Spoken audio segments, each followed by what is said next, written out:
Chris, thank you so much for talking to us. Thanks for having me. A character, I guess, with so much history in both literature and film. It's a big undertaking. Yeah, it's a great story. It's a great character. I think what separates Jack Ryan from, let's say, an Ethan Hunt or a Jason Bourne or a James Bond is that he's very much an everyman. You know, he's an intellect, and I don't think oftentimes you see that in film. I think a lot of times audiences want to see kind of non-stop action. I think what we do is a good job of balancing the action, but with a really interesting story anchored by a character whose main asset is his intelligence.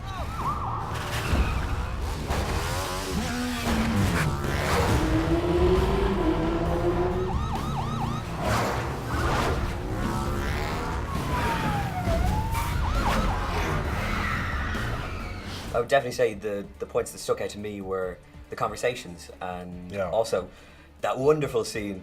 I guess wonderful is the wrong word, after you kill someone and you're realizing that usually in these movies there's a body count that's so high that I guess death becomes just a number, whereas for Jack it's a real thing. Yeah, and I thought, I think it's important, as you said, oftentimes you see these trained assassins, whether it be Ethan Hunt or Jason Bourne or James Bond, kill willy-nilly and there is this death count, and you think, well, that bad guy probably had a wife or a girlfriend or a sister or a brother, and to see the main character deal with the guilt, the shame, the kind of flux of emotions that happen after something like that, I think is important and different for sure. And the other side, there is the action scenes. I mean, you get to drive through New York on a motorcycle, you get to, driving through Moscow, all that sort of stuff. Did you do a lot of that yourself, or?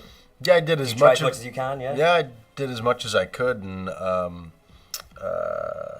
enjoy doing it. It's an opportunity, like anybody. If you were a boy growing up, you always wanted to do this kind of stuff, and then as an actor, you get to do it under the protection of trained professionals.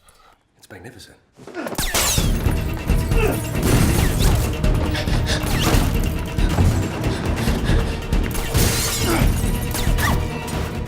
Obviously, a film like this, there's deep nostalgia because these movies were so rife in the 90s and stuff like that, but there's a really fresh feel to it as well at the same time.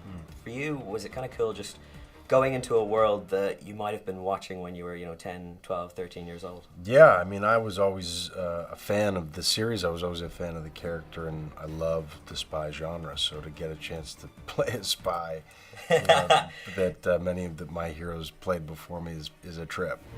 They will bring us to our knees without even firing a shot.